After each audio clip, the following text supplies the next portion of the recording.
Entonces, muy buenos días para todos. Mi nombre es Juan Sebastián Correa. El día de hoy vamos a revisar los protocolos ERAS para cirugía de tórax. Eh, la profe Carolina Blanco fue mi tutora y esperamos que la charla nos aporte algo para el conocimiento adicional de la cirugía de tórax. Entonces, para comenzar, básicamente, la charla se va a componer de la siguiente estructura. Vamos a hablar rápidamente de una introducción, unos objetivos con respecto a los protocolos ERAS, cuáles son sus principales limitaciones, cuál ha sido el impacto y la importancia de estos protocolos, sobre todo en la cirugía de tórax, y una rápida revisión de la guía europea del 2018 como principal referente. Em, Rápidamente, como introducción, tengamos presente que cuando hablamos de eras, primero que todo estamos hablando de un concepto o de una, digamos, sociedad actualmente instaurada, pero que desde un punto de vista práctico, digamos que se desempeña como un concepto comercial respecto a un grupo de estrategias,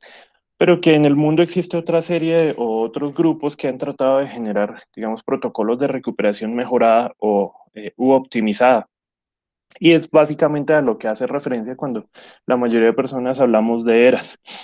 Cuando nos remitimos a los años 90, aparecen principalmente dos cirujanos, el doctor Ole Lindqvist y el doctor Henrik Kellet, que son sueco y danés, respectivamente, y son los principales o los primeros exponentes de los protocolos de recuperación optimizada y los que crean inicialmente, junto con los demás doctores que vemos en la parte izquierda, en 2001, la sociedad ERAS. Esta sociedad vende y da cierto tipo de recomendaciones y de soporte a algunas instituciones para tratar de implementar sus programas. El logo básicamente muestra lo que para ellos es eh, su objetivo principal, que es tratar de que el paciente tenga un decaimiento menor en el perioperatorio frente al paciente al que no se le aplican todas estas estrategias y retorne a su línea de base de una forma temprana con respecto a los protocolos convencionales. Digamos que tienen tres pilares principales que son mantener y recuperar su función fisiológica, como veíamos en el logo inicialmente. La idea es que el paciente retorne a su línea de base lo antes posible. Tratar de que todas estas estrategias impacten de forma positiva en mortalidad y en morbilidad y adicionalmente en estancia hospitalaria, acompañándose principalmente de que todas estas estrategias van dirigidas a disminuir el estrés fisiológico, el impacto de la cirugía, de la preparación de la cirugía y el impacto metabólico que van a tener muchas de estas estrategias. Entonces, con base a eso, los protocolos ERAS han ido creciendo en los últimos 19 años. Ya existen libros completos de protocolos ERAS, aunque el protocolo inicial se instauró en cirugía de colorectal principalmente y anualmente ya las diferentes sociedades americanas, existe una sociedad latinoamericana de ERAS, están desarrollando ya los diferentes congresos internacionales o mundiales al respecto de las estrategias ERAS. Entonces, cuando lo revisamos la cirugía torácica, vemos que se han venido o se han tratado de implementar igualmente algunos protocolos. Estos son los resultados de un estudio, una revisión que cogió 38 estudios, en los cuales solamente uno en 2014 hablaba de cirugía de tórax.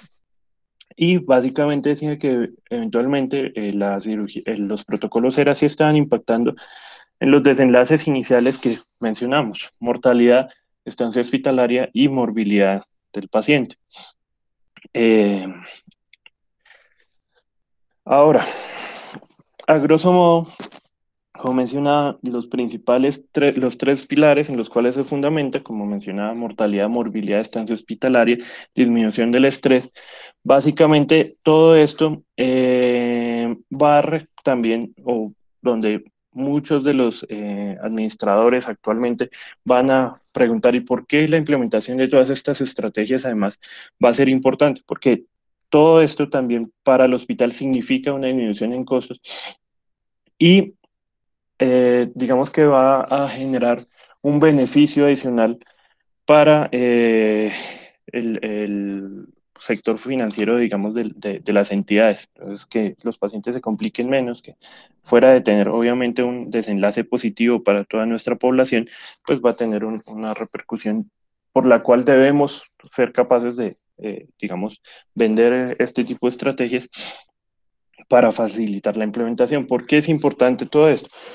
Porque como nos vamos a dar cuenta más adelante, hay una serie de requisitos y una serie de estrategias que relativamente son adicionales y eso nos lleva a que igualmente los protocolos tengan varias limitaciones. La primera que nos encontramos con mayor frecuencia es que son protocolos que requieren de montar equipos multidisciplinarios. Ya más adelante lo vamos a mencionar, más o menos de cuántos profesionales se debe instaurar un equipo de protocolos ERAS, pero a grosso modo ya no salimos de solamente el anestesiólogo y el cirujano como los referentes y los únicos que van a estar tratando al paciente. Eso nos lleva a que probablemente son protocolos de difícil implantación que requieren coordinación entre las diferentes especialidades y los grupos de cuidado perioperatorio. Eso, insisto, en que la evolución de la anestesia va hacia, y como varios docentes nos han recalcado, hacia la medicina perioperatoria, en el cual nuestros pacientes no es solamente su estancia en el quirófano, y pues asimismo se ha aumentado, o una de las complicaciones más grandes de la instauración de los protocolos ERAS es que existen diferentes guías y diferentes estrategias a nivel mundial. Ya vamos a ver más adelante también que ese ha sido uno de los principales limitantes para realmente medir el impacto de las diferentes estrategias, sobre todo en la cirugía de tórax. Cuando miramos la sociedad de ERAS en Latinoamérica,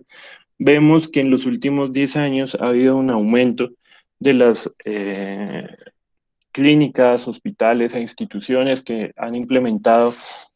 estos protocolos. De alguna forma, como mencionaba en la primera diapositiva, ERAS finalmente, cuando hablamos de ERAS puntualmente es una sociedad y una marca comercial registrada, sin embargo, eh,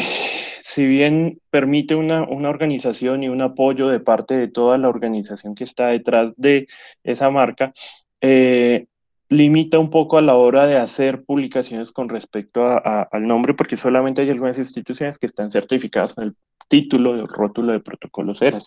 Sin embargo, eso no significa que las demás instituciones no estén haciendo este tipo de protocolos, o como insisto, protocolos de recuperación optimizada. Es nuestro caso en el cual ya tenemos protocolos, por ejemplo, en cirugía colorectal mayor y que eventualmente estamos cumpliendo con varias de estas recomendaciones, pero pues no tenemos ese rótulo. En Latinoamérica contamos actualmente con 10 instituciones.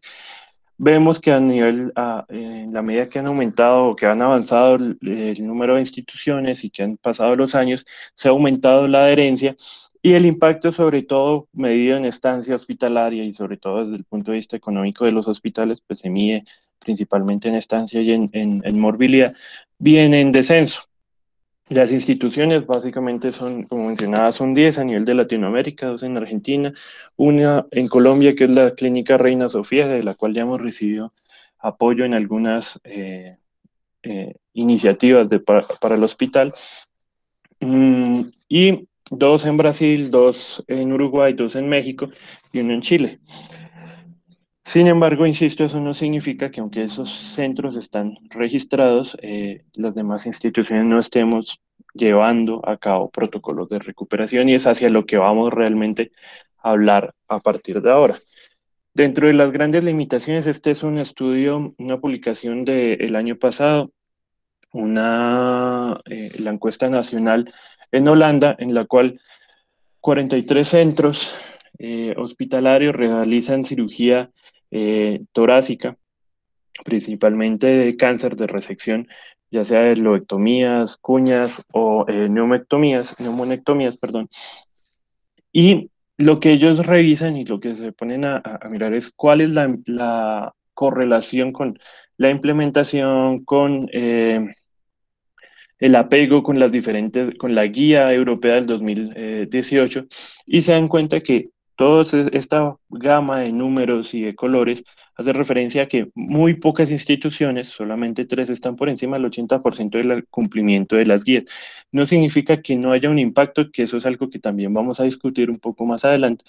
pero nos lleva a que realmente no hay una estandarización total con respecto a la guía y a los diferentes ítems. Y realmente hay limitaciones con respecto al acceso, incluso en el primer mundo, a las diferentes estrategias que necesita la implementación de los protocolos ERAS. Como mencionaba, hay que recordar que implica la creación de equipos multidisciplinarios. Entonces, eh, todo está centrado necesariamente en el paciente. El paciente es el eje en el cual nos vamos a centrar necesariamente.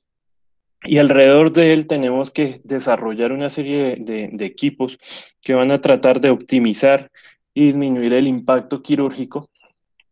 en el paciente. Entonces, desde la anestesia, en comunión con el cirujano de tórax, que tradicionalmente era esa, digamos, equipo inicial, pero a partir de la creación de los protocolos ERA, vemos cómo incluimos equipos como fisiatría, nutrición, oncología, psicología, enfermería y a los familiares. Quizás incluso en los que tenemos que apoyar más o de forma más constante es en los familiares, en enfermería y en la parte de nutrición para incluir eh, algunas valoraciones y algunos procesos de optimización que normalmente se salen del contexto de estar solamente en sala, sino que requieren un seguimiento previo del paciente. Ahora, ¿cuál ha sido la importancia en cirugía de tórax? Básicamente, eh, desde el punto de vista quirúrgico, esta es una revisión que se realizó el año pasado, se publicado por un grupo en Anales de Cirugía,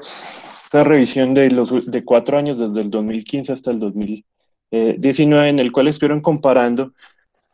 en 295 pacientes con una base de datos previa que tenían cómo han sido los desenlaces con respecto a estos pacientes o al grupo de pacientes sometidos a cirugía de tórax. Ellos hacen mucha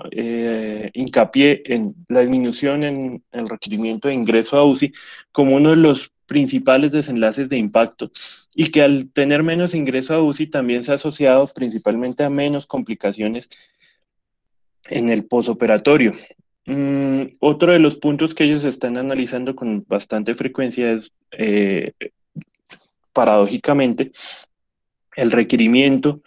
de los tubos de tórax, en el cual ellos,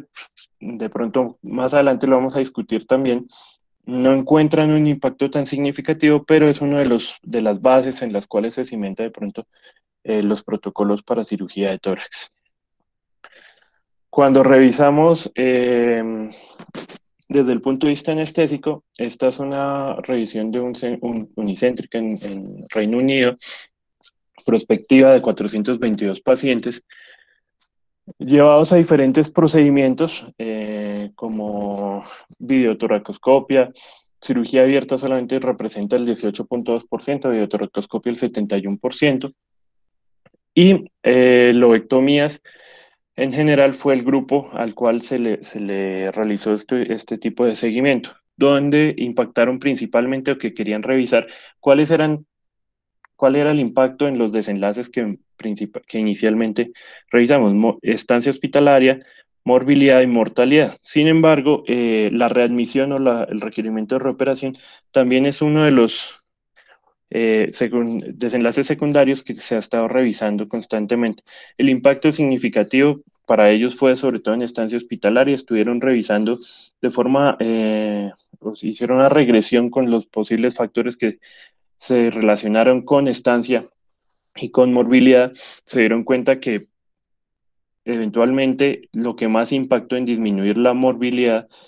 a los 30 días fue el inicio temprano de la movilidad en los pacientes. Todas las demás estrategias eventualmente también tuvieron algún impacto positivo. Jugaron en contra la edad y el número o la extensión de la cirugía, que son los otros dos factores que tengo aquí principalmente señalados, o que se empezaron a salir de los protocolos ERAS. Cuando revisaron estancia prolongada, que lo que encontraron básicamente fue que entre menos invasivos fueran, el periodo de ayuno más corto y la movilización temprana fueron los que principalmente tuvieron mejor desenlace o menor tiempo de estancia hospitalaria. Ahora, mmm, existen, sobre todo en algunos centros, algunos programas de cuidado, digamos, cuidado intermedio, cuidado de alta dependencia, junto con la admisión a UCI, digamos, innecesaria, fueron los que prolongaron y se asociaron también a mayores complicaciones. Una de las limitaciones que se presentan, como mencionaba inicialmente, es digamos, la acogida de las diferentes guías y en la presencia de diferentes tipos de protocolos. En esta revisión hubieron 7 estudios diferentes y estuvieron comparando cómo le iba a a los que les aplicaban las diferentes estrategias o el protocolo inicial era de catorce estrategias, vieron que en la medida en la que más implementaban, pues, mejor les iba a los pacientes, pero que eventualmente la mayoría de los pacientes se encontraba siempre en que solamente podían aplicar 9, 10 o 11 de las diferentes estrategias que vamos a revisar. Entonces, más adelante, como mencionaba, la idea es que deberíamos unificar las diferentes guías para tratar de optimizar el desenlace, los diferentes desenlaces. Entonces, esta es la misma revisión de base de 7 estudios. Estuvieron también comparando entre ellos morbilidad y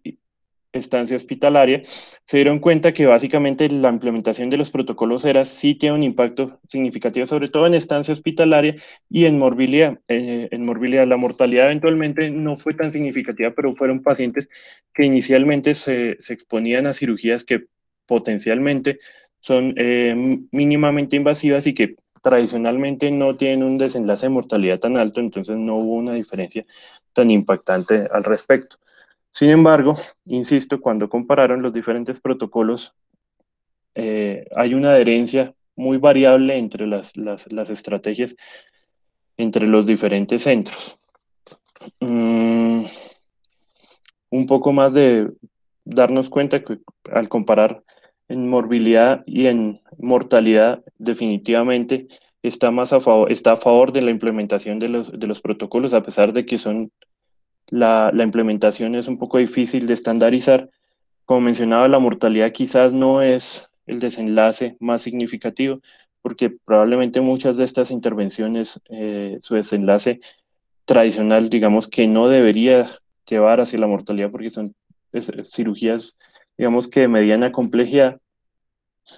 Y con respecto a las complicaciones, que fue uno de los desenlaces secundarios, también se dieron cuenta que las complicaciones pulmonares y complicaciones quirúrgicas, como fístulas principalmente o derrames, empiemas, fueron tradicionalmente menor en estos 7 estudios. Ahora, igualmente hay diferentes estudios adicionales, paciente que ha sido llevado a quimioterapia, radioterapia, paciente anciano, en los cuales son poblaciones que eventualmente la implementación de los protocolos ERAS han estado impactando de forma significativa en complicaciones pulmonares, en complicaciones cardiovasculares, en necesidad de reintervención, morbilidad, estancia hospitalaria. Y en el caso puntual de la quimio y radioterapia, también ha estado impactando, al parecer, en disminución de marcadores proinflamatorios en el posoperatorio. Eso nos lleva a que si nos queremos ceñir a la guía de las diferentes guías, nuestra recomendación o digamos que la guía más grande o una sociedad con mayor renombre, vamos a tratar de revisar la guía de la Sociedad Europea de Cirugía de Tórax, que fue publicada en el 2018, pero vamos a tratar de hacer un par de acotaciones adicionales, dado que digamos que en los últimos años han surgido algunas estrategias eh, que podrían implementarse adicional a la guía que ya tiene 2 años de antigüedad. Vamos a tratar de seguir un orden que va del preoperatorio, el perioperatorio y la admisión a- al periodo o a las salas de cirugía, el intraoperatorio y el posoperatorio. Desde el punto de vista de la fase preoperatoria, uno de los puntos más importantes que nos recalcan las guías de ERAS es que el paciente debe tener un acompañamiento constante con acceso directo a la información y acceso claro a la información. Si bien es una recomendación que tiene un nivel de evidencia bajo, no significa que no tenga ningún tipo de soporte, sino que al contrario, digamos que es una recomendación básica que el paciente debe tener acceso a material informativo, didáctico y claro con respecto a cuáles son las conductas que va a tener que realizar, cuáles son las posibles complicaciones, cuáles son los posibles desenlaces, cómo debe comportarse con las diferentes ondas, recordarle que la movilización temprana va a ser uno de los ejes fundamentales, como vimos desde la parte del impacto. Y eso hace importante también que aparezcan ciertos grupos de apoyo como psicología, como enfermería, que puedan hacer un seguimiento y acompañamiento y aclaración de dudas al paciente y al grupo familiar. La segunda recomendación es desde el punto de vista de nutrición. Eh, Como mencionaba también hace un tiempo, hace unas diapositivas, el hecho de implementar equipos multidisciplinarios que salen del cirujano y del anestesiólogo ha hecho involucrar a grupos como nutrición. Las recomendaciones son demasiado claras. De pronto, la evidencia con respecto a lo mismo no es demasiado amplia y de alguna forma se ha tratado de extrapolar sobre todo de pacientes y de los grupos que tienen más estudios como la cirugía colorectal. Las recomendaciones principales es que los pacientes deben tener un tamizaje nutricional, una valoración por nutrición. La mayoría de estos pacientes deberían ingresar al programa aproximadamente un mes antes. Recordemos que aunque nuestra población objetivo son primordialmente pacientes eh, que son llevados a cirugía por patología neoplásica, por cáncer, y que eso los convierte en pacientes que son, digamos, una tiempo sensible. Eso no significa que no tengamos o no dispongamos de un tiempo prudente para la valoración, siempre y cuando se trate de un procedimiento que no se trate pues que no sea una urgencia. Entonces, todos estos pacientes deberían tener una valoración al menos un mes antes, un tamizaje nutricional, una valoración sobre todo para definir cuáles son los pacientes que tienen más alto riesgo, que se trata básicamente de los pacientes con algún grado de desnutrición, por encima incluso de los pacientes en sobrepeso y pacientes con obesidad, que aunque se complican un poco más, no tienen ese impacto deleterio como el paciente que tenga una depresión nutricional. Eso implica que tienen que tener también una valoración con albúmina. Y es a estos pacientes a los cuales realmente ha tenido algún impacto el uso de suplementos nutricionales. Mm, digamos que la terapia inmunogénica no ha tenido tanta evidencia, pero la recomendación sí es, como mencionaba, básicamente el OR asociado al paciente que está en desnutrición es bastante significativo. No se encontraron o no han correlacionado ese tipo de desenlaces en pacientes en sobrepeso o en obesidad. Y De pronto sí hacen una recomendación de que el paciente que tenga algunos criterios de desnutrición, criterios como pérdida de peso de más del 10 al 15% en más de 6 meses, pacientes con un índice de masa corporal por debajo de 18,5, pacientes con albúmina sérica por debajo de 3, que no tengan enfermedad renal o que no tengan enfermedad hepática previa, son los que quizás más se benefician de la valoración nutricional y por ende de la instauración de diferentes tipos de protocolo de nutrición enteral. Como mencionaba, las fórmulas de inmunomoduladores inmunogénicas no han tenido tanto impacto, pero están, digamos que, descritas como complemento a base de arginina, omega 3 y nucleótidos, y se pueden administrar al menos 5 a 7 días antes de la cirugía. Con respecto al cese del cigarrillo, tradicionalmente hemos hecho la recomendación de la disminución o del cese total de fumar. A veces queda la zona gris de qué pasa entre las 4 semanas previas a la cirugía. Sin embargo, en el escenario eh, de la cirugía de tórax, vamos a ver a continuación que realmente mm, la recomendación definitivamente es deberían dejar de fumar. La evidencia está fuerte, está a favor de una suspensión al menos 4 semanas antes. Sin embargo, la evidencia con respecto a los malos desenlaces o a las complicaciones en pacientes que continúan con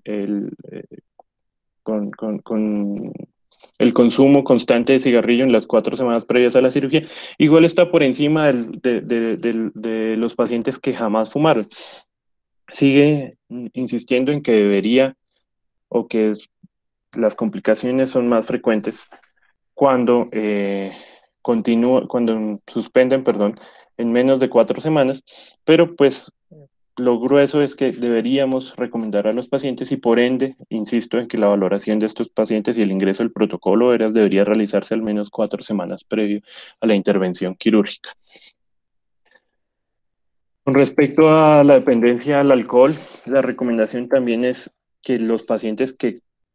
tengan dependencia moderada o alta al alcohol, deberían suspender 4 semanas antes. Realmente esto no está sustentado como tal en cirugía de tórax, sino también en algunas revisiones con respecto a cirugía colorectal y a cirugía general. Pero lo cierto es que el abuso del alcohol en los 30 días previos a la cirugía se ha correlacionado con un aumento en complicaciones, sobre todo complicaciones de tipo renal. Y con base a esto y extrapolándolo, es que lo traen como un complemento para la guía de cirugía de tórax. Con respecto al manejo de la anemia, digamos que es un tema un poco complejo en el sentido de que hay alguna evidencia que no tiene tanto apoyo en esta guía. Sí recomiendan que los pacientes deberían tener un tamizaje con respecto a cuál es la causa de la anemia y ser potencialmente corregidos. Recomiendan lo mismo, que ojalá estos pacientes tuvieran ese tamizaje al menos 4 semanas previas para tener tiempo para realizar el impacto o para tener un impacto significativo. Quizás eh, la recomendación más grande que ellos hacen o el sustento más grande que tienen es el suplemento con hierro, sobre todo en el paciente que tenga una anemia por deficiencia de hierro, una anemia ferropénica, ya sea suplementación oral un mes antes o suplementación intravenosa hasta 2 semanas previas. Digamos que ellos se apoyan en que la evidencia con respecto a suplementación una semana antes no es tan significativa, pero no descartan el uso del hierro intravenoso desde una semana. En lo que sí tratan de evitar al máximo es la suplementación con eritropoyetina o la transfusión previa, dado que estos pacientes, sobre todo en el escenario del paciente con cáncer, se asocian a mayor número de complicaciones, mayor recidiva del tumor y por ende no recomiendan ni la eritropoyetina ni el uso de las transfusiones previas a la cirugía. Con respecto a la prehabilitación y la rehabilitación pulmonar, Este es un punto un poco delicado. El nivel de evidencia es bajo, pero ya les voy a explicar exactamente por qué. La recomendación es considere para habilitar a su paciente previo a la cirugía, idealmente ingréselo a un protocolo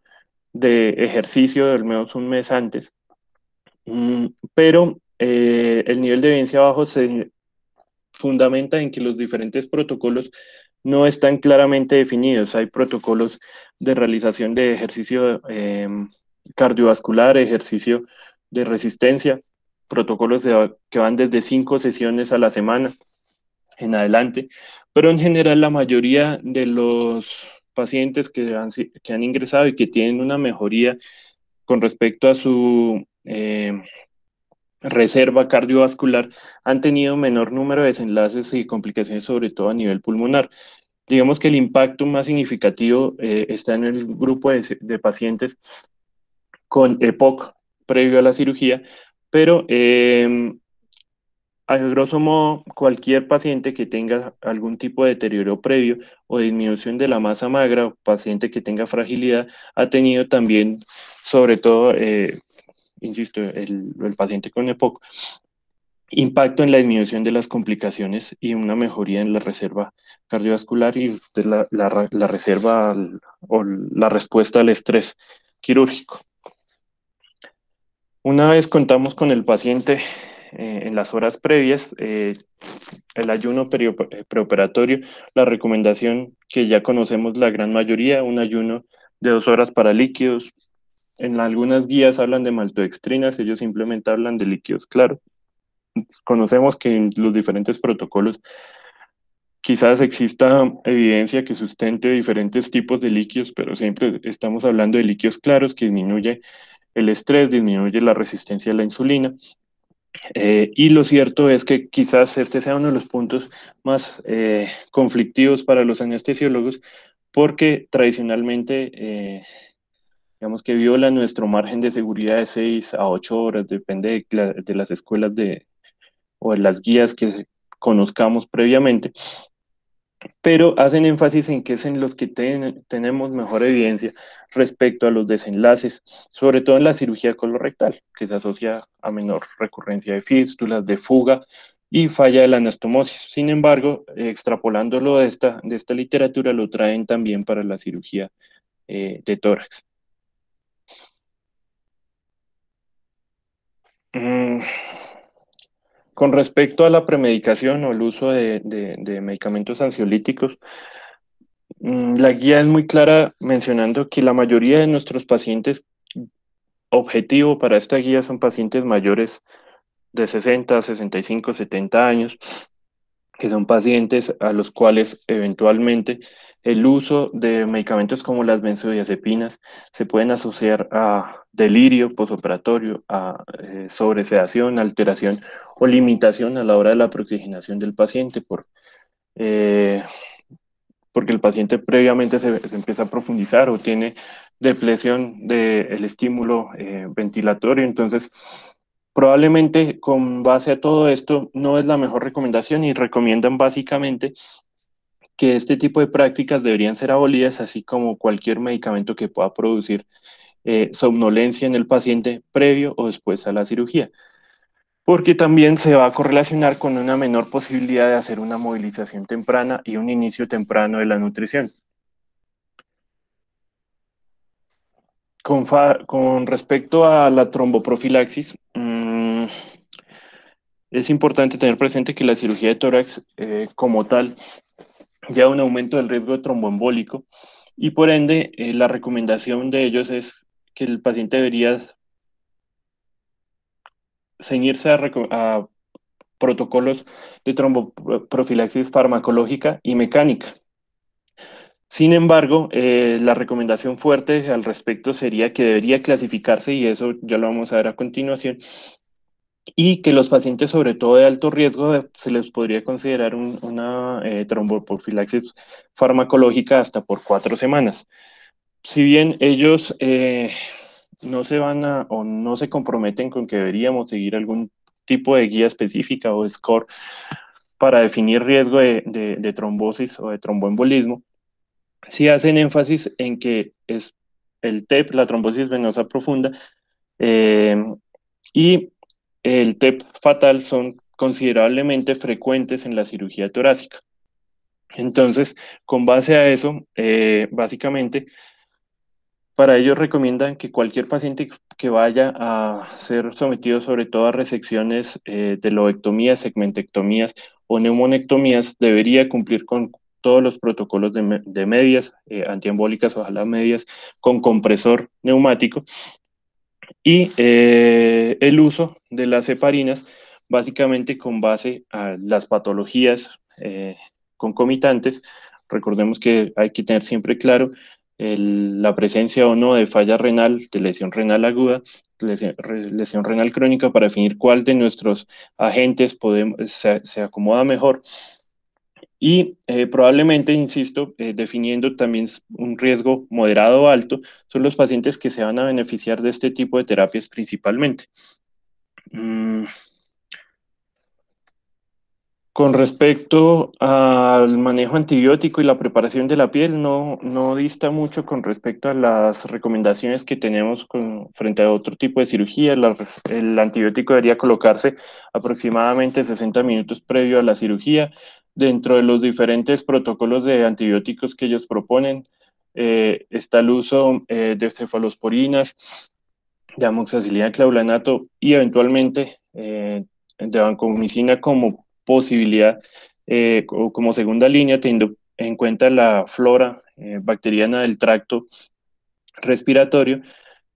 Como prevención para la infección de piel, básicamente se recomienda el uso de clorexidina, se ha asociado a un 40% menor de riesgo frente a las soluciones yodadas.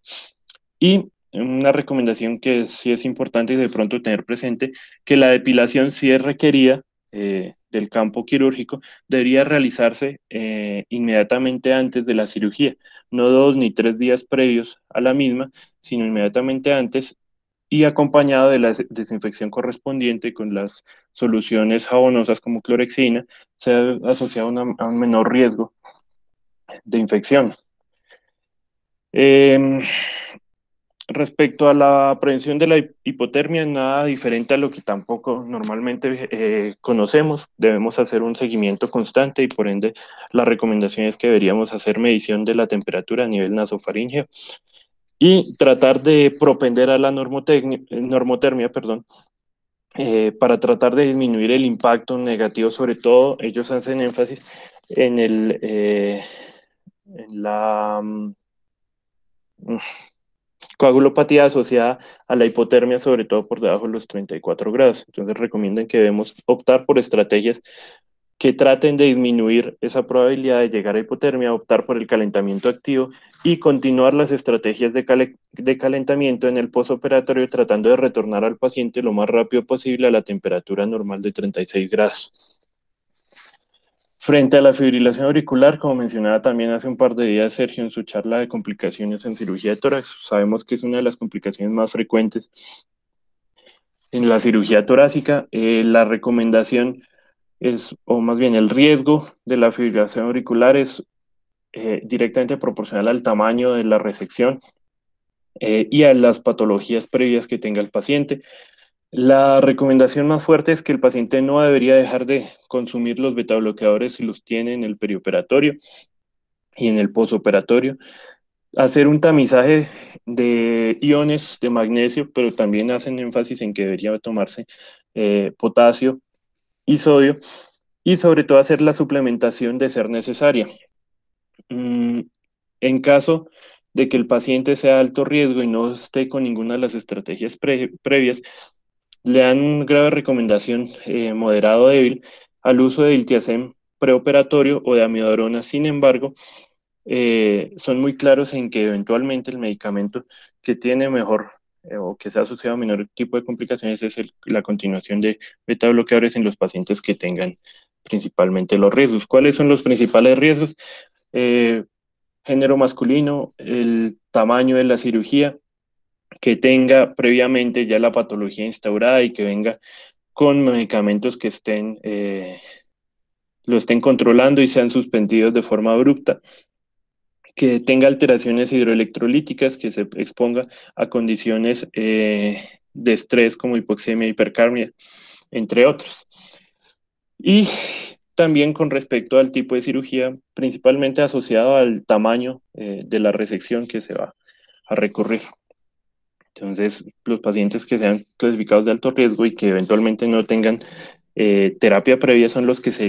beneficiarían del inicio de diltiazem o de amiodarona previo a la cirugía y los demás eventualmente hacer un seguimiento y una clasificación. Con respecto al manejo anestésico, rápidamente con las posibles tipos de anestesia, anestesia general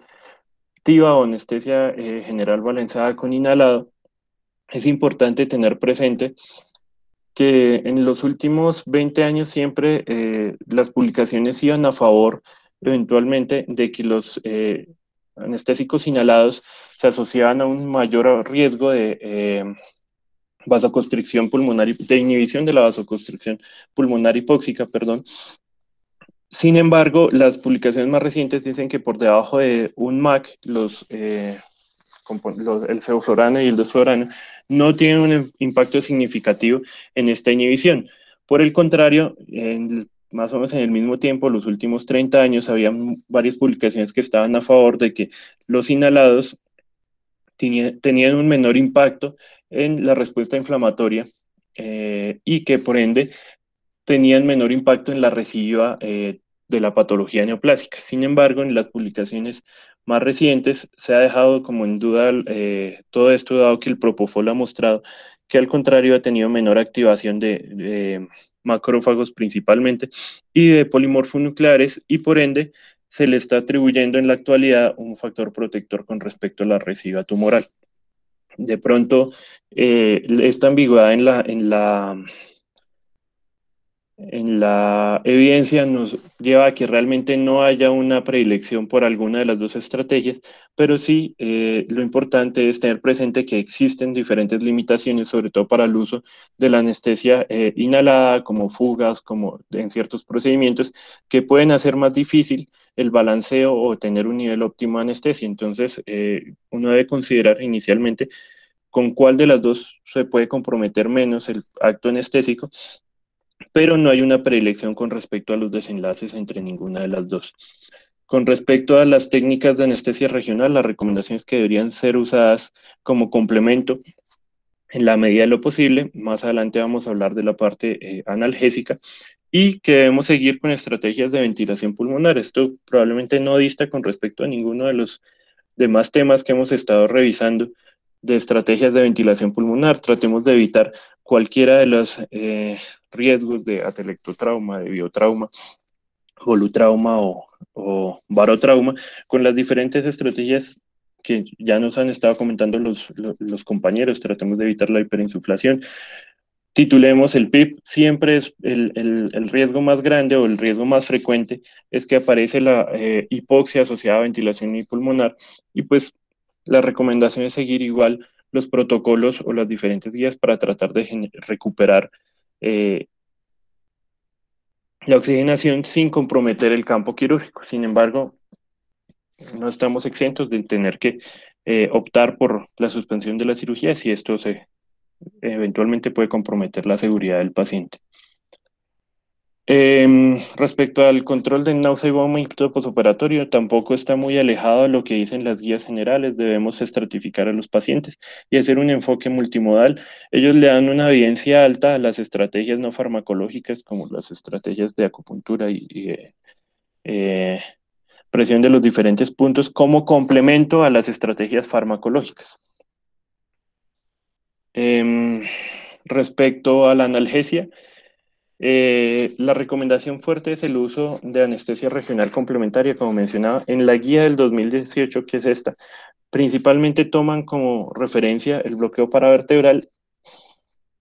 y la analgesia peridural. El gol estándar tradicionalmente siempre fue la analgesia peridural, sin embargo, las diferentes revisiones demuestran que no hay una inferioridad del bloqueo paravertebral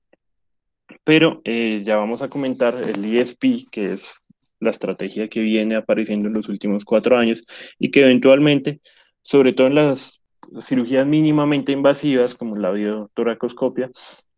tiene igualmente cabida y eventualmente tiene menor riesgo de complicaciones. Respecto al manejo farmacológico, el paracetamol sigue siendo nuestro principal aliado. Se recomienda en uso preoperatorio, dosis oral, o intraoperatorio, dosis intravenosa, salvo que exista algún tipo de contraindicación, la ketamina y el uso de los glucocorticoides como complemento. El gabapentin, que eventualmente es una estrategia que posiblemente ha demostrado disminución de consumo de opioides, que es uno de los sustentos también de las guías ERAS, tratar de disminuir los opioides para disminuir las posibles complicaciones de ilio, de retención urinaria, de mareo, náusea, vómito, y que limiten la deambulación temprana. El gabapentin, a pesar de que tiene ese impacto en la disminución de opioides, en la actualidad está un poco debatido porque no es tan significativo y al contrario sí se asocia a somnolencia en el posoperatorio. Entonces, no hay una recomendación clara sobre el uso del gabapentin, salvo que el paciente previamente lo esté consumiendo y probablemente no tenga ese impacto negativo el hecho de continuarlo. Como mencionaba, el uso del erector de la espina. Esta es una publicación de este año en la revista de cirugía cardiotorácica. Ellos dicen que básicamente al hacer una revisión, el ESP en comparación al paravertebral y al peridural, en cirugía, principalmente en biotoracoscopia, no tiene un comportamiento de inferioridad y al contrario tiene una tasa de complicaciones menor. Se considera que es una estrategia relativamente sencilla de realizar y es prácticamente libre de complicaciones mayores como hematoma, déficit neurológico y no se asocia inicialmente a mortalidad. Como conocemos en nuestra institución, no solamente existe ya un protocolo para la cirugía cardiotorácica, sino que en general hemos tratado de aprender y de optimizar el uso de este tipo de bloqueos. Hasta el momento no tenemos reportados mayores complicaciones al respecto, ningún tipo de complicación mayor como hematoma, alteración como déficit neurológico secundario, y eventualmente, o más bien, de forma rutinaria lo estamos utilizando para complementar las estrategias analgésicas que ya veníamos mencionando. En el intraoperatorio, el uso de la terapia de fluidos no se aleja tampoco con respecto a las recomendaciones en general de que debemos tratar de propender por las soluciones balanceadas, en cuyo caso el lactato de Ringer, en caso de que no contemos con otras opciones como el plasma light, tratar de propender por un protocolo restrictivo, entre comillas, por encima de protocolos liberales, o tratar de optimizar o de ir por una terapia dirigida por metas. La recomendación no se aleja de mantener goteos de aproximadamente 2 a 3 cc por kilo hora, o que vayan dirigidos solamente en el caso de que el paciente tenga o se le pueda realizar test de respuesta a volumen y requiera realmente una intervención del mismo. Igualmente, la recomendación clara es que en el paciente, en la medida que esté lo suficientemente despierto y tenga una recuperación óptima, debería de iniciarse la ingesta oral, no solamente de alimentos, sino de líquidos para suplementar y retirar de forma temprana los líquidos intravenosos. Respecto a las opciones quirúrgicas, recomendación grande, deberían tratar de optar por intervenciones mínimamente invasivas desde el punto de vista del cirujano y tratar de salvar al máximo las estructuras musculares y nerviosas que están asociadas a la incisión quirúrgica. Traten de optar por cirugías toracoscópicas por encima de la cirugía abierta. Y en la fase posoperatoria hay unas recomendaciones claras con respecto a que los drenajes deberían disminuirse Uno, dejarse la menor cantidad de tiempo y el menor cantidad de tubos posibles. En este caso aplica el menos es más, entre menos tiempo duren esos tubos de drenaje. Si no hay una indicación, se habla de que el punto de corte podría estar alrededor de 400 o 450 cc de producción al día. Se ha asociado a menor número de complicaciones de infección, menor tiempo de estancia, mayor o un inicio más temprano de la movilización del paciente. Mm, La evidencia está sustentada. Esta es una carta enviada también a la revista de cirugía cardiotorácica este año, donde hace una revisión de 10 estudios en los cuales estuvieron comparando pacientes a los cuales no se les deja versus pacientes que se les deja toracostomía, y realmente el tiempo de estancia, sobre todo, repercute de forma positiva para los pacientes a los cuales se les retira en las primeras 24 horas o que tienen drenajes menores de 450 cc. El otro drenaje que es completamente innecesario en caso, o más bien abolible en caso de ser innecesario,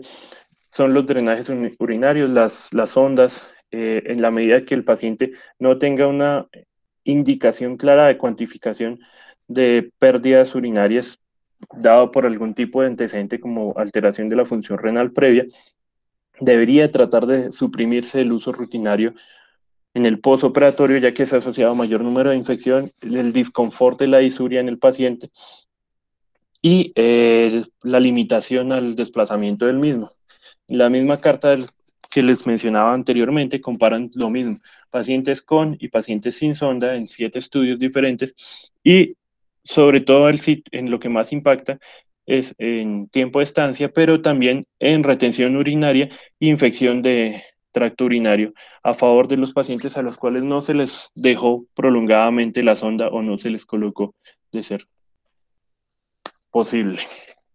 La movilización temprana, venimos mencionándolo desde las primeras diapositivas, el paciente debe movilizarse en las primeras 24 horas de ser posible. Ayuda mucho que no tenga un catéter peridural, que no tenga una sonda de drenaje de toracostomía, que no tenga una sonda eh, urinaria, que el paciente esté lo más despierto posible. Obviamente no en todos los casos quizás sea posible, las complicaciones siempre existen, pero la idea es que todos estos protocolos deberían llevar a que los pacientes salgan en las óptimas condiciones para que el paciente tenga una movilización en las primeras 24 horas. El paciente que eventualmente se está prolongando, ellos hablan del uso de la mini traqueostomía en pacientes de alto riesgo, pero realmente no tienen un sustrato significativo con respecto a que debería usarse de rutina. Eh, ya para finalizar, entonces, como conclusiones principales, tenemos a favor de que evidentemente los protocolos ERAS han impactado en mortalidad, en complicaciones y en estancia hospitalaria. Todo esto se repercute en mejores desenlaces para los pacientes, se repercute desde el punto de vista de costos para los administradores. En contra tenemos lo que ya hemos mencionado, que existen múltiples guías. La idea era comentarles precisamente una única guía, la guía europea, tratando de unificar un poco la idea, eh, que requerimos equipos de medicina perioperatoria. Eventualmente no es tan fácil convencer, sobre todo la parte administrativa de la formación de los mismos y el requerimiento del personal para que esté pendiente de estos pacientes, y el requerimiento de un equipo multidisciplinario que involucre a todos los actores que mencionamos inicialmente, incluyendo a la familia. Eso era lo que les traía. Muchísimas gracias. Minimi, muchas gracias. Excelente revisión, muy completa. Creo que has tocado todos los tópicos necesarios para que tengamos en cuenta en el tratamiento de los pacientes que van a ser llevados a cirugía de tórax. Nos has dejado muy claro y todos vamos a tener en mente que el concepto principal es hacer las intervenciones necesarias para tratar de disminuir el estrés quirúrgico y poder llevar al paciente tanto en las mejores condiciones posibles a su cirugía, como poderlo retornar de manera pronta y más cercana a su estado fisiológico posible, a su casa o a su entorno cercano. Tener en cuenta las limitaciones, pero como siempre las limitaciones deben ser vistas como retos para nosotros, y ser sobre todo proactivos en tratar de formar estos grupos que tú mencionaste.